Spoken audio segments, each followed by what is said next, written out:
Good afternoon, everyone. I'm Don Brennan with Continuity Insights, and I'd like to welcome you to today's webinar, the Risk and Recovery Challenge. Will it work across multiple risk scenarios, which will be presented by John Beatty, Principal Consultant with SunGard Availability Services.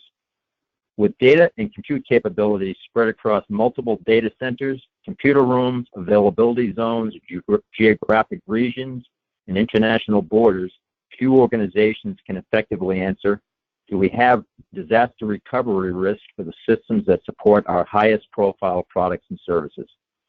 During today's session, John will identify and walk you through key focus areas needed in an effective disaster recovery risk management program and the identification and evaluation of the risks that are likely to impede an effective response to a significant technology disruption or disaster event. Before we get started, I would like to review a few items so you know how to participate in today's event. By default, you have joined this presentation listening through your computer speakers. If you would prefer to join over the telephone, just select telephone in the audio pane and the dial-in and access code information will be displayed. Throughout today's presentation, you'll have the opportunity to submit questions by typing into the questions pane of your control panel. You may send in your questions at any time during the presentation. We will collect these and address them at the conclusion of the webinar. Today's webinar will also be recorded for later on-demand viewing, and as a registered participant, you will receive a link to this recording. I would now like to introduce our presenter. For more than 10 years, John Beatty has been a principal consultant with SunGard Availability Services, where he has worked closely with organizations looking to reduce operational risk by establishing new business continuity and disaster recovery programs, transforming existing ones, or understanding the effectiveness of the ones they have. He also leads SunGard's third-party risk management practice, helping organizations improve their ability to be assessed by customers and prospects, to establish or execute their vendor risk management programs, and to assure the needed synergy between their up and downstream programs. John has attained SBCI certification from the BCI and certified third-party risk professional from Shared Assets Assessments Program. He is also an ISO 22301 lead implementer and lead auditor. Please welcome John Beatty. Thank you, Don, for your kind introduction today. And it is a pleasure to be here with all of you today. Before we get started, I just want to point out that we will have two polling questions fairly early in our discussion today, and certainly look forward to seeing your responses to those, and then of course leveraging those as part of our conversation. As Don indicated, there will be time at the end for some Q&A, so we can all look forward to that as well. So let's get started. Our discussion today is truly focused on how to identify if you have disaster recovery risk, but arguably it will be more broadly focused on identifying if you have recovery risk. We will focus on the cases other than worst case that should be considered by your organization, the risks that are likely to impede an effective recovery response to a significant technology disruption or a disaster event, and lastly, being prepared for the management and control differences between tests and actual recovery efforts. Few organizations that we find are truly ready for those differences between testing and actual recovery efforts. I'd like to do a little bit of level setting first. So let's get started with that. When developing disaster recovery plans and investing in disaster recovery capabilities, we have traditionally planned for the worst case, but those days have long since gone. And yet I still hear the assumption more often than not about being prepared for, data center, the worst case, meaning data center fires, data center floods, backhoes cutting through telecom lines. In fact, I was on a call earlier this morning with a client who, because of the extensiveness of their worldwide network, they probably average 1 to 2 telecom line cuts per week across the global network, more prevalent in Central and South America and in parts of Europe, but it's something that they just come to live with, and it's just part of the normal process. And in addition, we hear about hurricanes, superstorms, sewage backing up, and I've seen all of the damage that has been done by those with various clients that I've worked with. And we often also hear about the occasional zombie apocalypse. So if you're of a mind to deal with that as well, we can throw that in here just for some fun. Although some people who mentioned it, I'm not so sure they are just mentioning that in jest. They may actually be serious about it. But in any case, whatever does happen, whatever those worst case situations are that we do think about, when they do happen, it certainly makes for less than the ideal day. Looking forward here, if I take a look at some of the actual statistics for organizations that have actually invoked their disaster recovery capabilities with SunGuard in 2017, of course, that was a year of many major hurricanes that hitting both Texas, Louisiana, Florida, and even further up the East Coast. We actually had 21 invocations that year out of a total of 76 invocations that took place in 2017. And as we moved into 2018, we did see a dramatic shift. We saw a shift more towards, certainly away from hurricanes, because there was simply less of those, and those that did occur were less impactful than in 2017.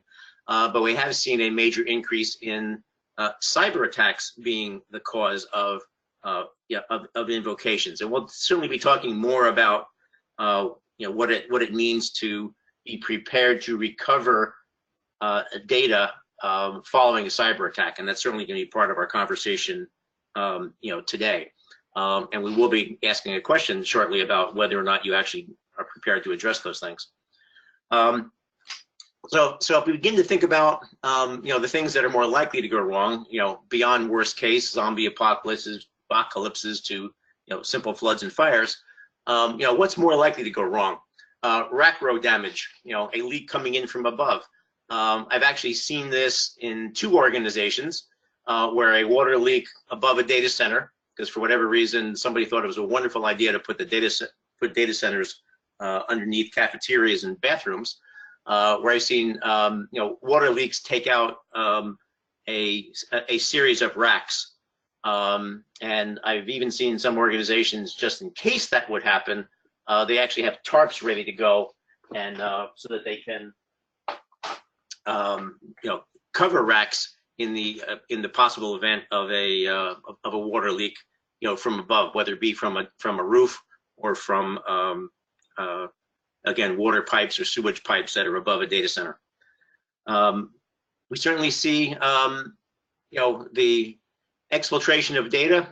Hardly a week goes by that we don't see something in the news about data being exfiltrated, not modified in any way, but simply stolen.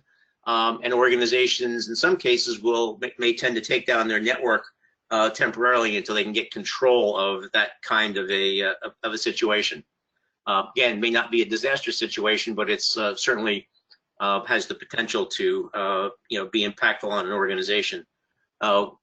We've probably all seen and heard about major device failures. Probably most of concern would be some kind of a SAN failure, where I may have data that's supporting many application systems, and if that hardware were to fail, we may have a particular issue. And no reason that I couldn't have the flood directly above my series of SAN devices. And we also hear, quite often, and very often concerned, and generally our executive management is always concerned about maliciously encrypted data, or as a result of ransomware. And again, this may result in the need to take down a network and to be thinking about how am I going to recover data? Am I going to recover it in place? And there's many options for that. And we are going to actually explore that during this time we have together today. To further complicate it and make things more interesting, organizations often do believe that managing a disaster recovery effort is similar to managing a test. And we're going to talk very extensively today about the fact that that's not necessarily the case. You know, the way that we, and it's more than just, you know, the scripts are a bit different perhaps, and some of the, you know, we have to take some, you know, do fewer things. You know, we don't have time to prepare. We have to, you know, react immediately. But there's a lot of people issues, a lot of communication issues, and we're certainly going to explore that today. And you know, that is a major impediment. Don, I would like to put up, if you don't mind, that first polling question. So has your organization identified the anticipated differences between conducting a disaster recovery test and an actual DR effort? And I truly do mean, you know, it's beyond just, you know, the script differences or the task differences. Have you truly thought about the, you know, the people issues that might be, and communication issues and issue management issues, alert issues, and we're going to talk more detail about all this, but just kind of curious if you've actually done any of that. So if you would take the time to respond, I'd certainly appreciate that.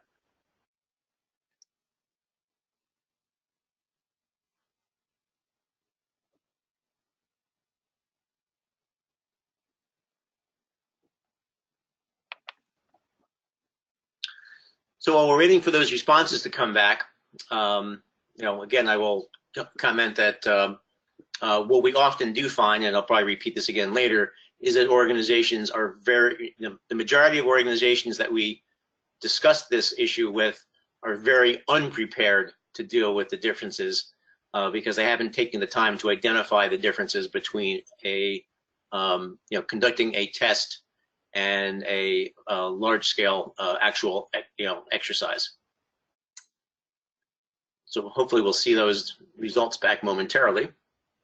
So 31% said yes, 11% said no, 53%, so about half of you said that you have partially considered it, and 4% said that, you know, it's under consideration. As we unveil this and dig in a little bit deeper during this discussion, not that we're going to do it, but I would certainly probably should have thought about actually having the discussion further when we actually unfold what are the details you should be thinking about, and what are the different kinds of things that you need to consider. But I am excited that about a third of you have done it, you know, and feel good about it, and about a half of you have done it to some degree. Okay, so moving on.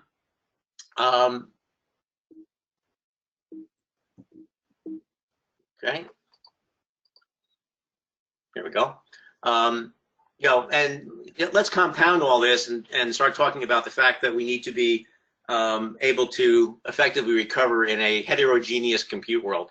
So you may have certain systems that are operating in a cloud, maybe a cloud or two from different providers. You may have your own data centers, one or more. You may have data centers or compute rooms that are located on site in various kinds of locations, perhaps manufacturing locations, or distributed across the globe because of the geographic nature of your business.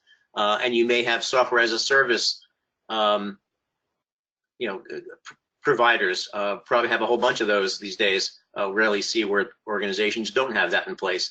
So our overall compute footprint has gotten, you know, extremely complex. And keeping track of all of those cross connects and production schedules, you know, certainly starts to become a challenge. Obviously, the odds are that you're not going to lose all of those at the same time. If you do have more than one, you know, you may lose your main data center, or you may lose a secondary data center. But in the meantime, everything else is still operational.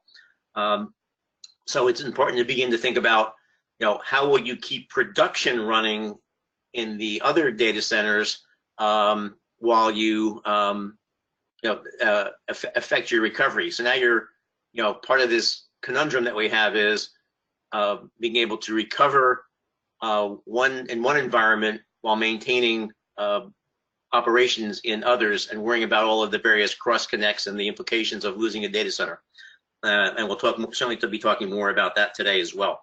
So what we're trying to do is to get everybody to the point that you can begin to be confident in your communications with your management about what the difference, about how you are positioned to respond to disaster type situations or major recovery situations that appear anywhere across your compute environment. Okay. I wanted to step back and just talk about a holistic business resilience for a moment, because it does impact what we're talking about here today. And here you see a model of a bank, and its mission is to provide exceptional service to customers. We want to make sure that they can get the money that they need. Online banking works. They can all the ATMs are operational, and anything you can think of that relates to a bank. And they have a variety of products and services that they offer to the marketplace: checking, savings, mortgages, ... many more, as we all know. They have various activities, the activities that directly support their products and services. So branch operations, checking. There's back office activities that are taking place. Finance and human resources. Cybersecurity, all of those things are meant to keep everything up and operational. And all of those activities within the organization have a dependency on workplace, workforce, third-party products and services, IT services, data. Within those workplaces, there's equipment. So what business resilience is about is, how do I deal with the loss of one or more of those?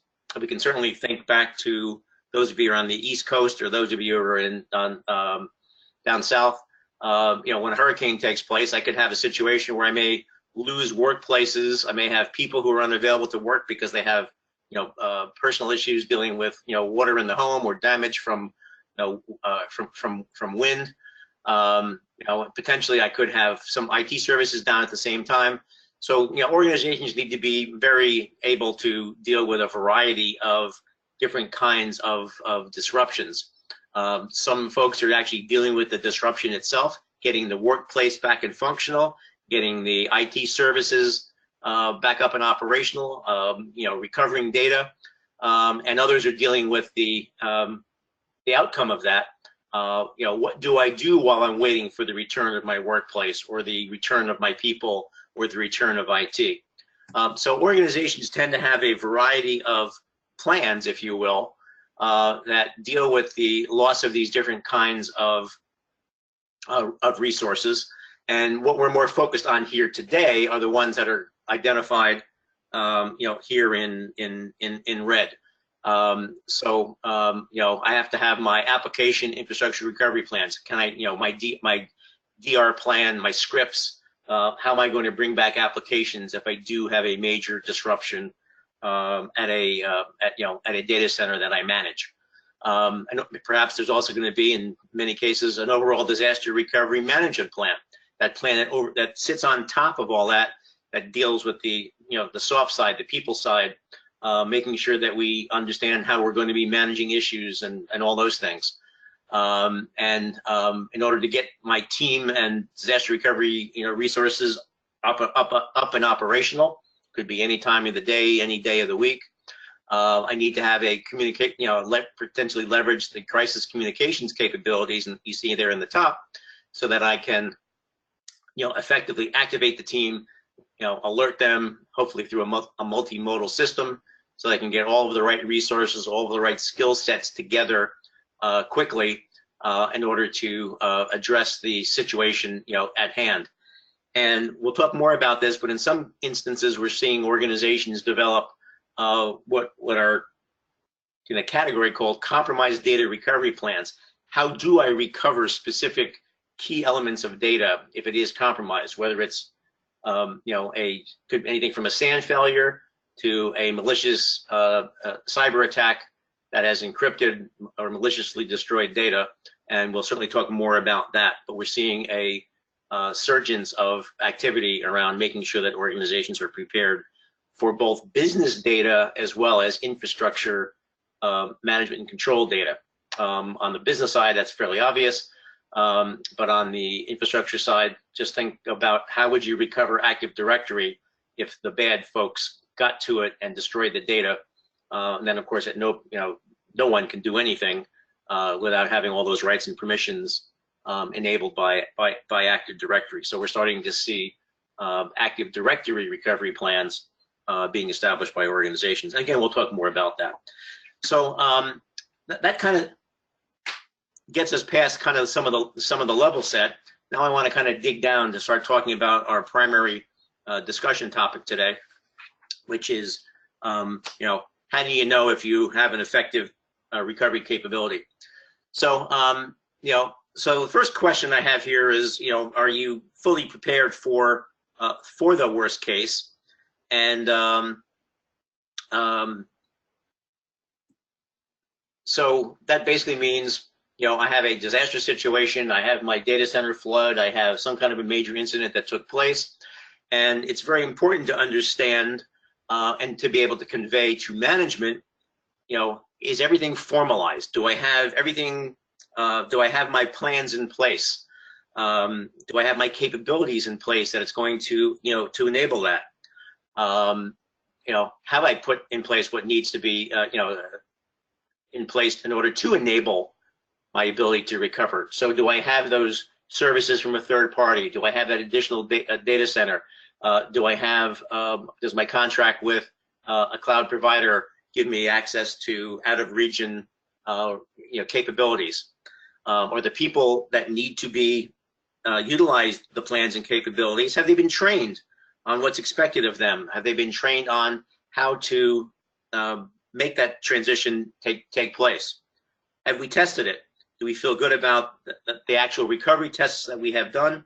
And do they actually mimic in a reasonable way what might actually be expected to occur in an actual disaster recovery event?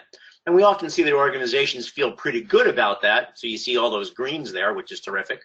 But where we do see issues in many organizations is when we go in and we conduct challenge exercises, and we'll talk more about that in detail later on. We often see that they fail quite extensively. So when we had our poll earlier, we did talk about the fact that many of you have addressed that, about a third, and about half of you to some degree. But we do find that when we actually go in and do the challenges and do exercises and review what folks have done, we don't see quite the same statistics as was indicated earlier. And again, we're going to dig in on this whole challenge thing in a bit. So, the situation here says, gee, if I'm green, if I have a formalized program, if I fully enabled it with, technology, with plans, with training, and I've done testing, my DR is probably okay. And that's terrific. It may be just okay, if I can use terminology, vernacular from that we're all getting inundated with, in TV commercials. In many cases, it is okay, but until challenged, it may be just okay. So building upon that thought and expanding the recovery horizon, do I truly feel that I have plans, I have capabilities, I have some idea of how I'm going to deal with other situations? And you can come up with as many of these as you want. Could I deal with, the sudden unavailability of the sand? Maybe that water did come through the ceiling and take out a sand or take out an entire row of series of racks. And by the way, when I've actually seen water destruction impacting racks and sands, I've seen it on 2 occasions where it is quite extensive, and one case took out about a third of the data center. So we have that partial data center failure idea. So it begins to, we do think that it's prudent for organizations to be thinking about how well they can deal with other than the worst case scenario. And in the case of ransomware attacks, very rarely do we go into an organization and see executives not concerned about the readiness to be able to deal with that. And it's not just to stop it, it's the readiness to deal with a successful ransomware attack. In spite of all the great efforts of your cybersecurity teams, these things continue to happen. They will continue to happen, and organizations need to be prepared for how they will address ransomware attacks. Malicious data destruction. So again, it's helpful to at least have in a scorecard to say, how good do I actually feel about these things that might actually be on the minds of executives that are the more likely cases. It's certainly more likely that you'll have any one of those 4 items you see listed in the middle, and you will be faced with a real worst case disaster recovery center that takes out an entire data center. So, and if you are in a position to, and I do know of several organizations who actually do report at this kind of a level, so that they can convey to their executive management that they are prepared for more than the worst case, because it's my premise that being prepared for the worst case does not prepare you for the likely case. Okay, so I'm moving on a little bit. Let's talk about the, the things you need to, let's peel back the onion a bit and talk more about 5 different areas. It's important to understand the readiness of your recovery site or recovery service that you may have, under contract. Is it truly ready to be the new production site? And for how long might it be effective to be the actual production site? What controls am I missing? And we're gonna peel back the onion on each of these a little bit more. So you need to make sure that your recovery configuration, recovery service, recovery site is truly ready to be, is truly a production and waiting capability. Can I bring up and stand up my infrastructure services? Do I have the ability to recover, validate, and authorize my critical infrastructure components in that new recovery configuration? Some cases you may not have to worry about it because you got the third party dealing with it, but in some cases where you're managing it, you need to make sure that you can effectively you need to understand if you can effectively recover your infrastructure services. Same thing with business applications. It's very important to understand if you can recover, validate, and operationalize those. From a people perspective, in that lower left-hand corner, it's important to understand if everyone that might need to participate, is trained. Have they gained good experience from exercises and tests? If you typically have, one of your 5 DBAs participating in a test, you may need all of them to participate in an actual recovery effort. Are they all ready to play a role? Are they ready to be able to work across multiple shifts? And again, we're going to peel the onion back on these. In that upper right-hand corner on communications, are the mechanisms in place to initially alert the recovery team of the actual invocation about issues and urgent matters that arise during recovery efforts? Is the team familiar with how communications will be taking place during an actual recovery effort, especially if that's different than how it will be happening during a test? Okay, peeling back the onion a little bit more, as I promised. Assessing the future state production site, and it's important that I prefer to think about my DR site as a future state production site, and not just something that's just kind of there and I'll figure it out when I need it. Does it have the power and the cooling and the physical security, the fire protection, the network resilience? Are there proximity threats relative to it? And you can kind of go on and on. But it's important to understand that if you do need to function from there for an extended period of time, what risks am I introducing? What risks will I be facing from a multitude of perspectives? So it's important to understand the readiness of your future state production site to be the production site for an extended period of time, if that worst case really is a mess. And we've all heard stories and perhaps have read about different major disasters that have taken place where I could be out of my primary data center for a week, a month, or even a year or more.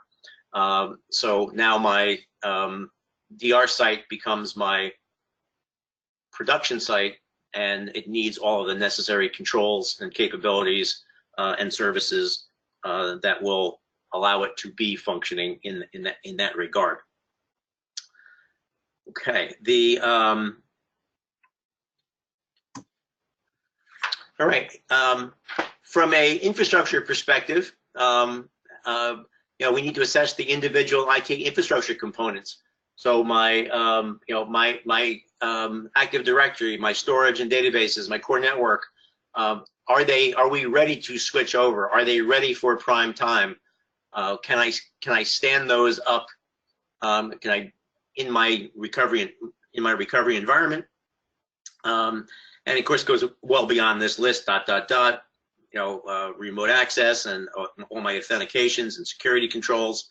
You need to make sure that you can stand all of that up to the extent that it is in the scope of your DR environment. It's really quite the same for business applications. I need to be able, for each business application, understand, am I truly ready? And how might I do that? Well, I can do that a variety of ways.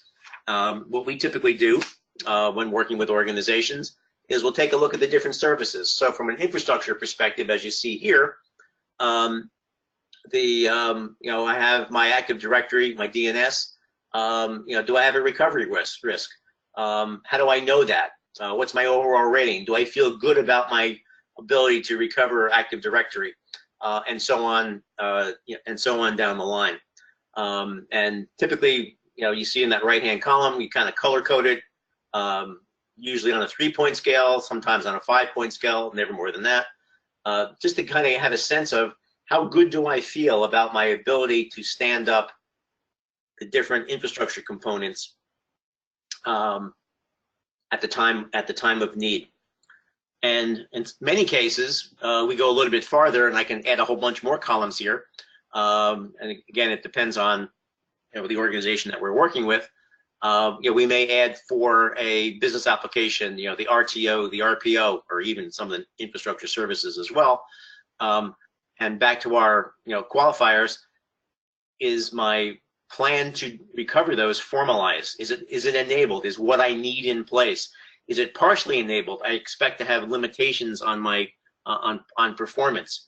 Have people who will be involved in the recovery effort, are they all fully trained, or is it just a subset of people that have been previously involved in tests that have been trained? Have I done my testing? How good do I feel about it? And have I challenged the whole thing? So I can kind of go back to that original concept that we have around rating recovery, and I can put color codes to all of these things. I would list my RTOs and the RPOs, but then I could actually qualify using the color coding for if is, have I formalized my plan to recover Active Directory? Have I formalized my plan to recover, SAP? Is it enabled? Again, trained, and you can put all of those color codes in here and extend this thing out, quite significantly. Again, the same concept applies to my business applications, where I could use this same structure to assess the recoverability at the individual application layer. Okay, moving on. From a people perspective, the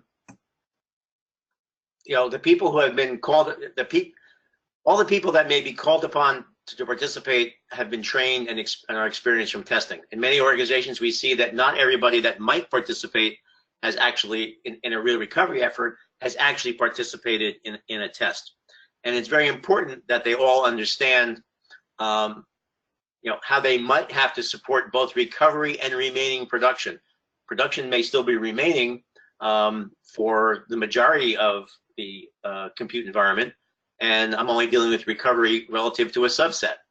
And so I may have to continue to manage production as I continue to manage, as I undertake my recovery efforts. I may have to start spreading people across shifts. Maybe it'll take me 3 or 4 days to affect my recovery, depending on a very severe outage. How am I going to have, cover my DBAs and my storage people across multiple, across multiple shifts? So I'm not going to stop recovery, at 5 p.m. at the end of the day and pick up tomorrow at 9. So I need to be taking into effect how I'm going to provide that shift coverage while still supporting remaining production. How I'm going to report status. How am I going to manage issues? I'm going to have issues in the production that remains, and I'm going to have issues during my recovery effort. So I need to be thinking about how I'm going to be doing, all of that. How I'm going to manage new issues. How does someone who is assigned an issue, maybe through ServiceNow, how do they know it's a recovery-related issue and therefore has a top priority relative to an issue that they're managing in a production site that might be not have been impacted, directly. So again, a lot of different kinds of issues need to be thought through. Again, back to the issue of, the differences between a test and an actual recovery effort. And obviously, there's a lot going on from a stress perspective and an expectation perspective, and we'll talk more about that too. From a communications perspective, how do I get that initial recovery team alert? Does everybody understand how it works? Are people going to get that initial alert? Maybe it's coming from an Everbridge or a SendWord what have you, and are they going to think that it's some kind of a phishing exercise or a phishing issue? Are they going to actually respond and join the conference call, or respond to the to the message? Have they exercised it? Have you used that mechanism during your actual tests? The same mechanism that you would use to alert them to an actual DR event. Again, we talked about the recovery issue assignment. How's that all going to work?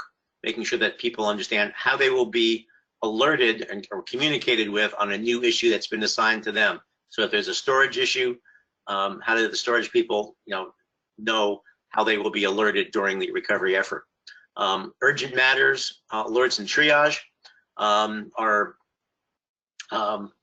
which is different than potentially an issue assignment. I may need to get a subset of people on a call immediately in order to address something that has come up during the recovery effort, in order to resolve it, triage it, resolve it. Does everybody know, have we rehearsed how those urgent matter alerts will be sent out? Are people familiar with it? Are they going to think it's a phishing issue at the time that they receive that? And of course, you got to obviously make sure people know about what's expected of them from a status reporting perspective. Okay, I want to talk a little bit more about the challenge readiness. I mentioned this earlier, and there was kind of that, if you look in that upper right-hand corner, that box that we often see organizations not being green when we do go in and take a look and challenge them on it. We often see, reds and ambers, and I don't think I've ever seen a green there yet, to be perfectly frank. So recognizing that, an actual disaster recovery effort is different than a test, between stress and, many of these items we've spoke about, already. And it's our premise that until your DR team is challenged on the differences between a test and a recovery effort, it may not be fair to assume that recovery will be anything more than just okay. Again, when we look at organizations, we typically see major issues. So how do you deal with this whole challenge concept? What should you be considering? So you need to make sure, that you're checking your recovery plans for test prep activities. Is it easily identifiable what not to do? What are the things you shouldn't be doing in an actual DR event, and the extra things you need to do? What are the actual script act and actions that are different between a test and an actual recovery effort? We talked about notification and the initial assembly of the DR team. Is that going to be physical? Is that going to be virtual? Do I truly expect everybody to be alerted and show up in the office at 2 a.m. on a Saturday night? Or am I going to manage that whole thing virtually? How am I going to collaborate with the team? If issues come up, if people need to take screenshots and share them with one another, so they can triage and resolve issues. How is all that going to work? What means am I going to use for status reporting? Rarely do we see any more people all getting on the phone call at a certain time and all reporting status. There's much better mechanisms that can be used to both report status, assignment completion, as well as collaboration. Issue management during recovery. How do you keep all that straight? How do people understand the differences between an issue in recovery and an issue in the still functioning production? Multi-shift team coverage, including shift handoffs. How is that going to be managed? Are my storage people on 12-hour shifts until everything's resolved? And how do I expect them to talk to one another and hand things off? How do we hand off issues that have been assigned to one person, but at the end of their shift they haven't resolved it yet? How does it get transitioned to somebody else? How do I make changes to the remaining production environment to reflect the fact that I have a DR event? I don't want to have my production that's running in it successfully in another area be making outbound calls to for data that might be in the DR site. How do I change the batch schedules in the locations that remain operational? So there's a lot of things to be thought through when again on this challenge front. So when we all said earlier, half of us have partially considered it, a third of us feel pretty good about what we've done. The obvious question is, when you answered that question earlier, were you considering all of these items that you see listed here on slide number 20? Okay. This is a kind of a sample of how we have gone about this with organizations. We do this often through as an exercise, tabletop discussion, and we throw out a series of challenges. Go figure that that's the term we use.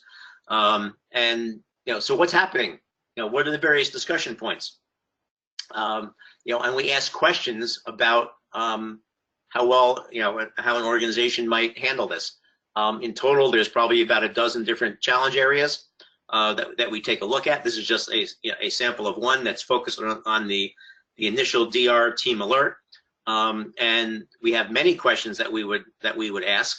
How many people have actually responded? Who can authorize the actual recovery effort? Who would send it out? Who would send out the alert?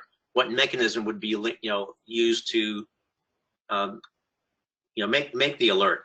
Is it a system that people are familiar with? Have they do we use it operationally? Do we use it only on those rare occasions when there's something truly major?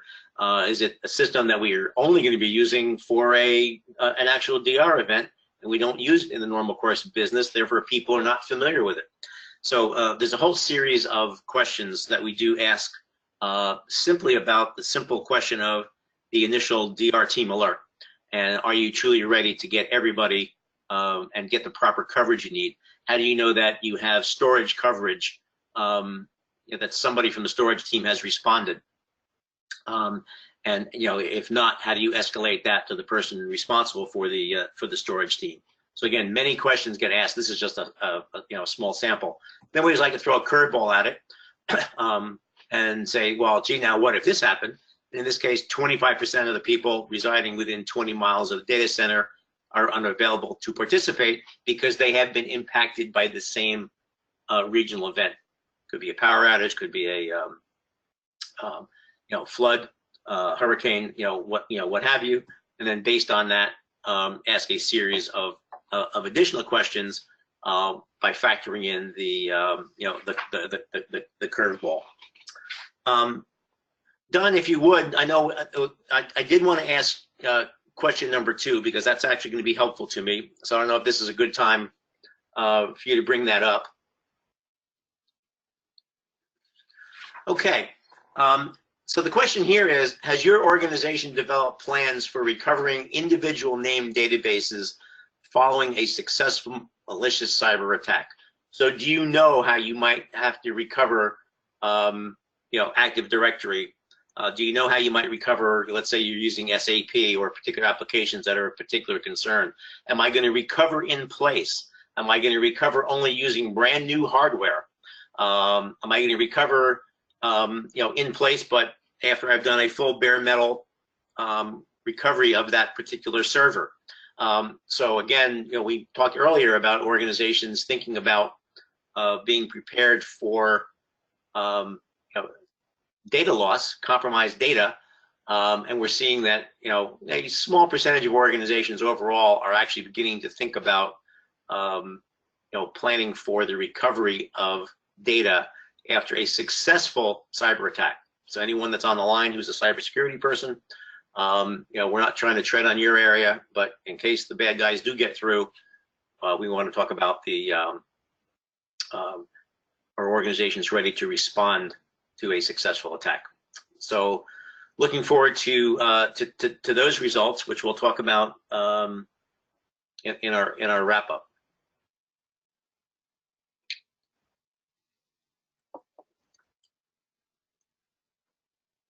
Okay, so we have about a third that are addressing it, and we have about 2/3 or so that are thinking about it. And organizations that we deal with, we see that 37% being a little bit higher than we've seen across our some of our clients. Generally seeing that more at the 20% range. But we certainly know that it's on the minds of many, like we see here, where they're trying to think about, how do I deal with that? And what should I be prepared for? And how do I get the funding and the attention that I need in order to be able to think through that? So Don, thank you very much for that. Okay, as we kind of wrap up a couple things and get close to answering some questions. So the question, certainly you can ask is your organization moving towards true IT resilience? Meaning, more than just, are you prepared for that, that worst case DR event? Are you dealing with the likely cases? If you're not, you might want to reflect about whether or not you should be. We think it's important to move your resilience, your IT resilience program, beyond just okay to being just fine. If you do use the just fine term, just remember my name and give me proper acknowledgement for it. But we do want organizations to be beyond just okay with their recovery programs, which does include, as a subset of it, disaster recovery. And we believe that you are moving effectively from being just okay to just fine if your program is applicable beyond worst case. And again, dealing with cases of concern, especially to those of your executive management, that you understand the people, process, and business differences between an actual recovery effort and a DR test, that you understand how to keep other production running in parallel with your recovery efforts, if that applies to your organization, that you have a definitive approach for evaluating disaster recovery program risk, and that you convey that potentially as part of your quarterly, annual scorecards that might get bumped up to your executive management. And very importantly, of course, is that your management understand the risks and that you have presented and has agreed to either accept them or to hopefully fund their mitigation. And it's important to keep in mind that any risk that you don't raise is a risk that you own. So better to let your management deal with the risks and make the decisions relative to them than you make that decision on their behalf. And I have seen in several cases, even at the CIO level and one level down, where those risks were not escalated to the right levels, where those folks were just out on the street fairly quickly. So again, make sure you don't own any risks or own the have made the decisions around what to own. So with that, what I'd like to do is to open up the discussion to any questions that may have occurred. So Don, do we have any questions? Yes, thank you, John. As a matter of fact, we do have a few questions that have come in, and we have some time to address them right now. So let's jump right into them. The first question is, how do I get my management to believe that a successful attack focused on data could be a disaster situation that needs to be planned for? Yeah, great question. Thank you. So I think the biggest issue here is, management is really concerned, about it. And what we often find in organizations is that there's nobody responsible for managing a data recovery effort. Not a data center recovery effort, not a disaster recovery effort, but very few organizations have somebody responsible for managing and controlling a data recovery effort. It's not the job of the CISO's organization to manage that. Their job was to prevent it, but once it happens, they're consulted in the process, but they don't necessarily have the experience or the to actually run it. Many cases, the disaster recovery people aren't the right people because they're very focused on a major calamity that impacts an entire data center. So there's always a challenge, first of all, of identifying who's going to own a major data recovery effort. And the other challenge is, and the one slide that I had up earlier around the different likely cases, that's a great way to deal with it. Say, gee, from a ransomware perspective, here's how well we're covered. From a malicious data perspective, here's how well we're covered, and kind of using that idea of have we documented, documented approach? Are we enabled for it? So have we planned for it? Have we done the proper enablement? Do we understand that we in many cases can't use replicated data because that may have been compromised as well? So have we thought through all of those issues? And when you start doing that in that scorecard approach and start dealing with the likely cases in addition to the DR case, that's where you can truly make your case for where you have weakness in your program. Don, any other questions? We have a few more minutes. Sure. We have a couple more here, John, that we can get to. Next question. Do any companies really have all of the plans you outlined in the pyramid slide? Yeah, that's a really great question. So, of course, we're in the business of selling planning as part of the things that we do. So we try to alert organizations to the things they should think about. And the answer to that is no. Many organizations have many of those plans. Very few have all of those plans. And in some cases, they're combining things into single documents and they try to address those topics. But it's important to, however you're going to approach it, you need to think about who's responsible for recovering a resource, rebuilding the offices after a fire. There's people who are charged with dealing with it, and then I also have to have plans in place, typically business continuity plans, to deal with, well, what does that mean while I'm rebuilding? What does that mean to the business people? How are they going to respond to the fact that they don't have a place to work for a period of time? So collectively, all of those topics do need to be addressed. You may not address them through that many plans, but it's important to make sure that you have all of those unavailability or loss scenarios very well covered. And we tend to see a little bit better success in dealing with all of those in financial institutions than we do elsewhere. Okay, thank you, John. I think we have time for maybe one more question here. So let's see. How can the gap between testing and an actual recovery be reflected in our tests? Wow, really great question. There's a lot going on there. So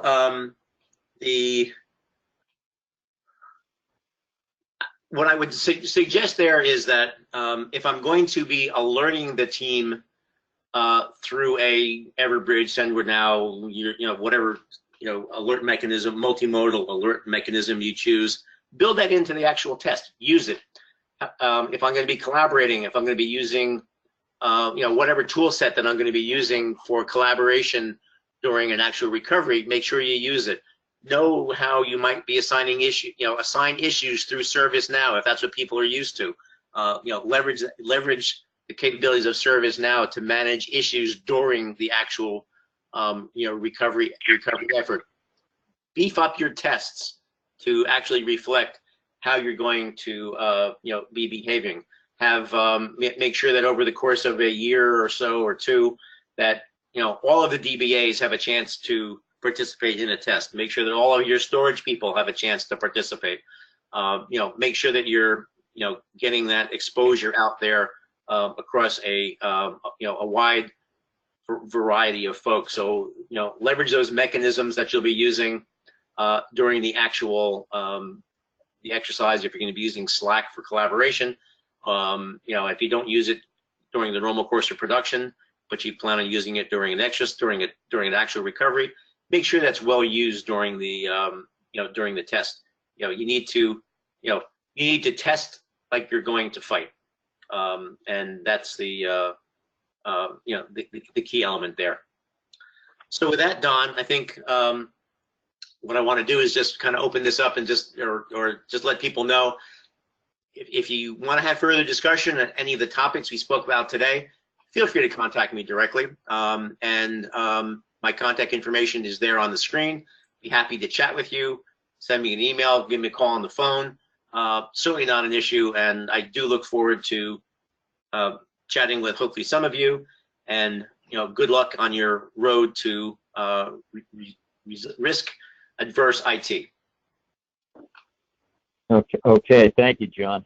I just want to remind everybody, if you have any questions that we didn't get to today, and there have been a few, or think of new questions, as John said, you can reach out to him directly at the email address shown on the screen. And as I mentioned earlier, we'll be posting a recording of this webinar on the Continuity Insights website in a few days if you missed any part of today's broadcast or would like to share it with your colleagues. So thank you again, John, and thank you to everyone for attending today's webinar, The Risk and Recovery Challenge. Will it work across multiple risk scenarios? On behalf of Continuity Insights and our corporate sponsor, SunGard Availability Services, we hope you enjoyed today's presentation and have a great rest of your day.